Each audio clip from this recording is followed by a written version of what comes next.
Let's start with a very interesting story from Mr. Saturday 45. Boss says I have to scan packages before I load them, then gets mad when I refuse to load unscanned packages.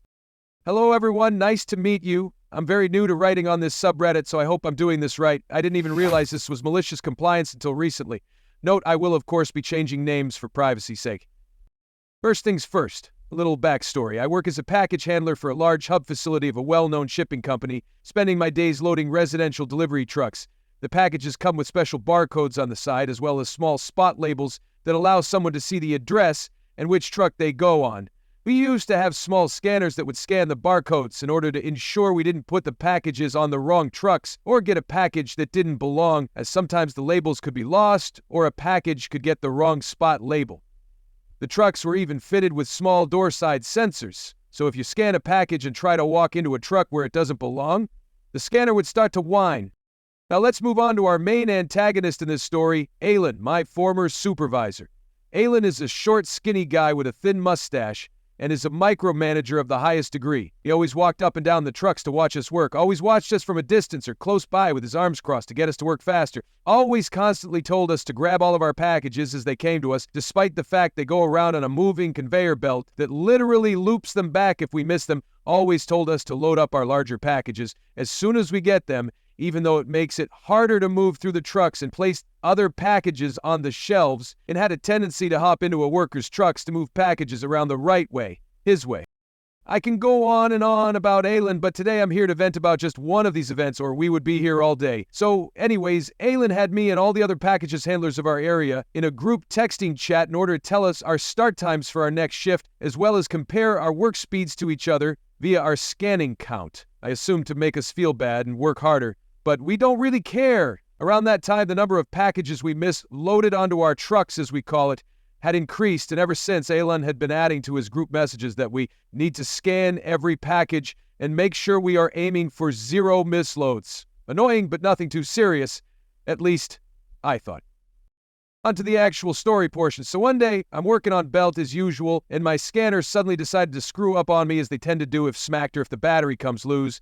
I go to Alan and ask him if he could help me fix it or give me a new one to use. Instead, he takes it and tells me to keep loading my trucks without the scanner and just use the labels on the packages. This isn't really allowed, and instead I chose to stack the packages in front of the trucks so I can scan them once I get a new scanner. Alen eventually comes down and tells me to just load them into the trucks normally and stop stacking. Frustrating, but I shrug and do it to try and avoid any real conflict. That evening, Alen messages the group and lists out our speeds with me at the bottom, and is once again spouting on that we need to make sure we are scanning our packages before loading them, and even comes to talk to me the next day about my number of misloads. I'm angry, of course, as he is the one to tell me, but at that point I was still fairly new to the job and didn't feel comfortable arguing with the supervisor, so I just try to continue on with my work with a mental note of always scanning my packages no matter what, so we can't pull this again, unaware that this will be my malicious compliance later on. Fast forward a few months later, Alan is leaving for real estate and is training one of the package handlers to be his replacement before he leaves. By that time, I am fed up with all the micromanaging and pestering and can't wait for him to be gone. It's about the final week of his employment that I'm working the belt, and once again my scanner frigs up and stops working. I hand it over to Alan once again, and just like before, as if he has never cared about scanning, he tells me to keep loading the trucks. I smile to myself and nod. So I continue, stacking my packages in front of my trucks, waiting for that new scanner to arrive. Not long after, Alan comes back with the trainee at his side. He asks me what I'm doing, and I tell him I am stacking my packages. Once more, he tells me to keep loading my trucks, and this time I talk back, telling him I'm not loading them without a scanner. I have to admit, at this time, I was done with Alan and let my anger get the better of me, raising my voice and getting a bit shaky, as I have a very hard time dealing with anger, especially after dealing with his for so long.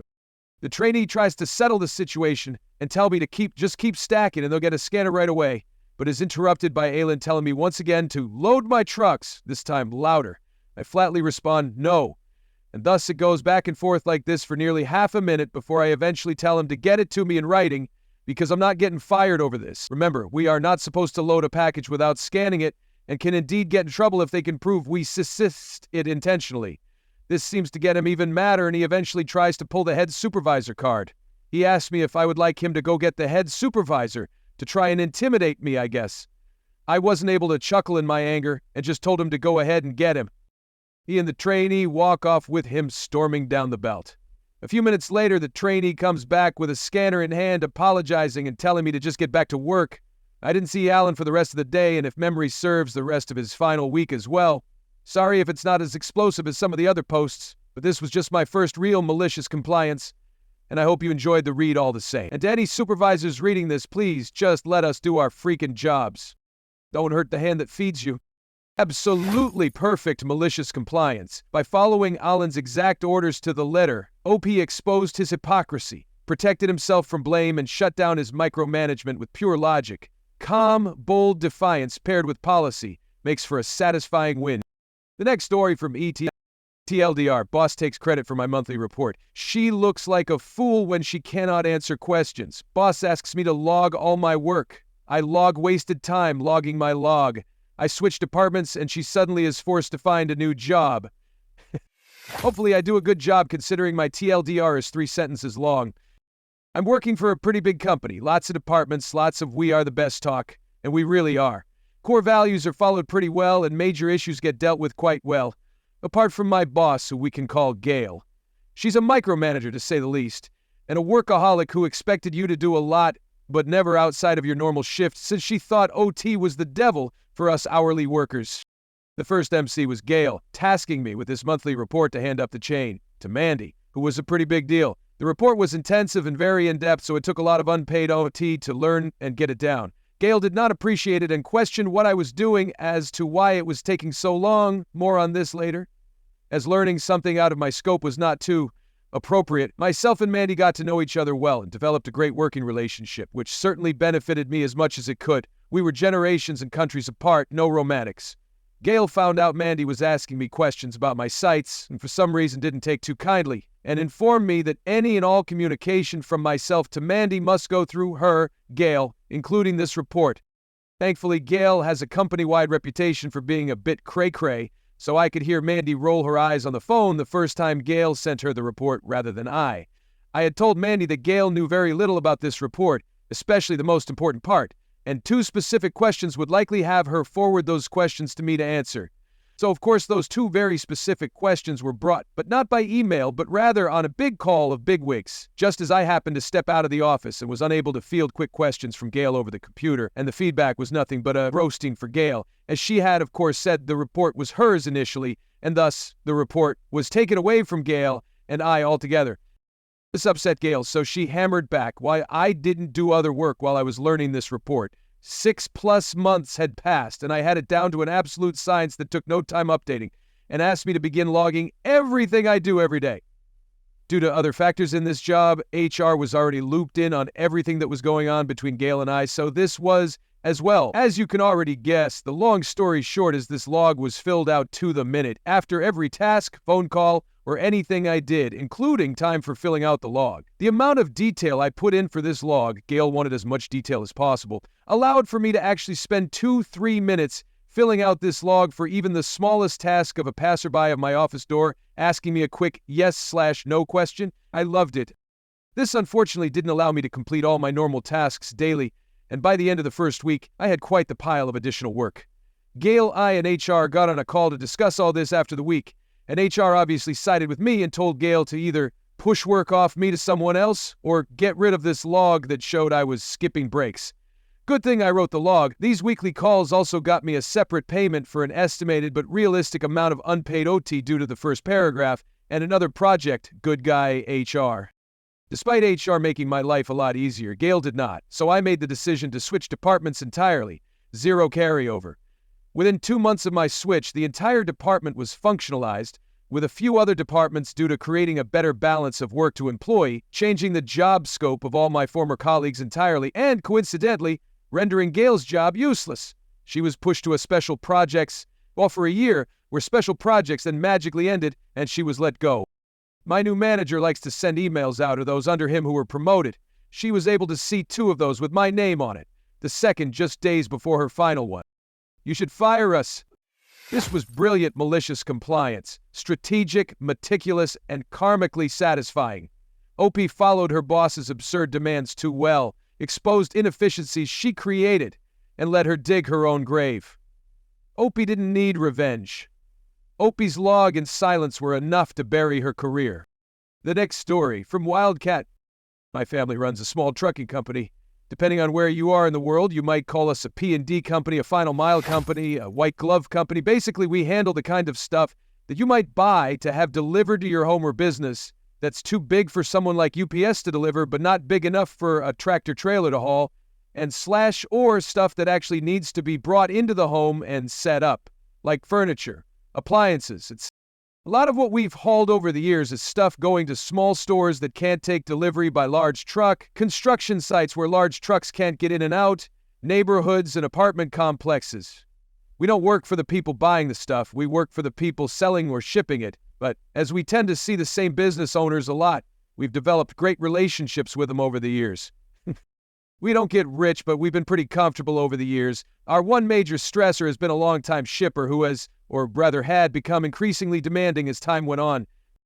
Now, when I say long time, I mean it. We made our first delivery for them over 50 years ago. Our company has been doing business with them longer than any of their current employees or management staff has been there.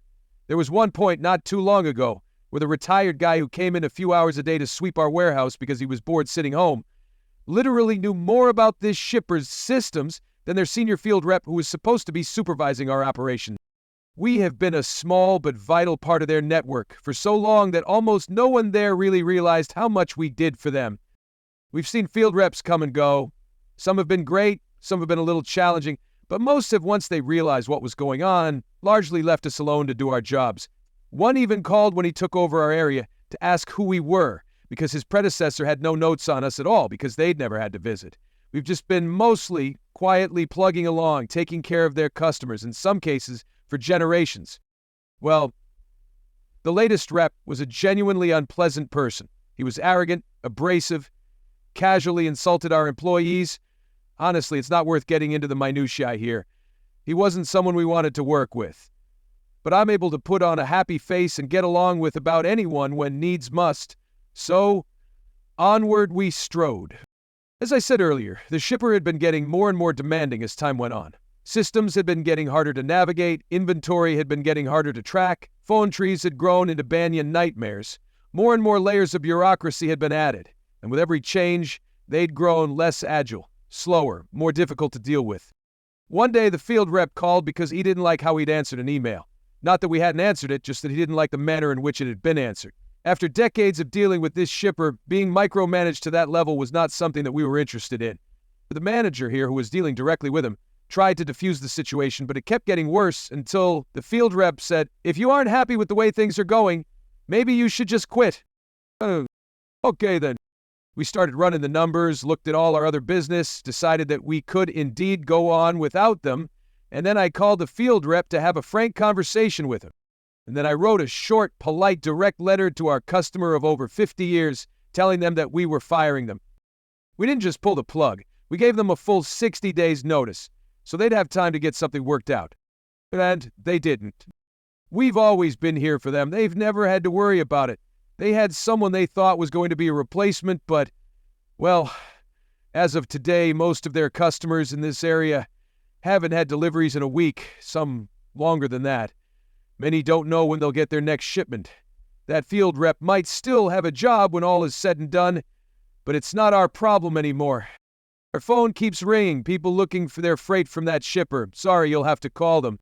Update, November 28th, 22. Sorry it's been so long, but I kind of wanted to let things settle down before I wrote anything else. For almost a month, our office got daily calls from people looking for their orders. A lot of the regular customers had my and my partner's cell numbers, and we got more than a few calls directly. My most recent call was a guy I've known since the early 90s, desperately trying to track down a replacement order that just seems to have evaporated. Sorry, can't help. We have picked up enough new business that we're not worried about the future. We did have to let a group of people go, but our remaining employees are happier dealing with the new customers, our working hours have settled down, and we just took our first 4-day Thanksgiving weekend in probably 15 years. My wife kept saying how weird and wonderful it was to have me home for the entire holiday, and for my part, it was the best Thanksgiving I've had in a long, long time. The new company is still struggling to keep up, let alone catch up. We've been told that the old field rep is not in a position to be able to treat people like that anymore, but have been told exactly what has happened to them. Their replacement in our region is burning the candle at both ends, trying to keep up with his regular work and get the new company straightened out. One of old customers' biggest customers in this area told them that if they wouldn't commit to sitting down at the table with us to try to get us back, they were going to look at taking their business elsewhere. We didn't ask for that, but we said we'd be willing to talk if they came to us. They haven't.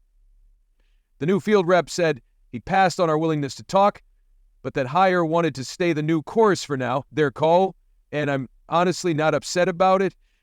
The new field rep sees the problems we've seen, and it seems like Hire does as well. We handled that business here for a long time, and we're pretty emotionally wrapped up in it. And we told new rep that we were sorry to have put him in this position. He said, paraphrasing, no, this is our fault. We put ourselves in this position. I heard through the grapevine that we were one of over a dozen service providers to quit their network around the same time in the space of a couple months, and asked new rep about that. He clarified that it was over a dozen east of the Mississippi and that there were a bunch more in the western region. Putting two and two together, we estimate something close to 15% of their providers. That's been a wake-up call to them. Hopefully they'll work toward fixing some of the long-standing problems. Like so many things in life, it seems like this was something we should have done a long time ago. I still see a lot of our old contacts, and it's nice to have the time to actually stop and chat with them instead of being on the run all the time. One of them invited my family to his place in the country next spring, and another wants to get together for lunch next week. This is good. Work smart, not hard. This was a masterclass in professional, calculated, malicious compliance. Polite, strategic, and devastatingly effective. Opie gave fair warning, stayed calm under pressure, and let his family-owned arrogance implode the relationship. It was really a perfect balance of dignity, timing, and satisfying consequences. Bye-bye. See you tomorrow.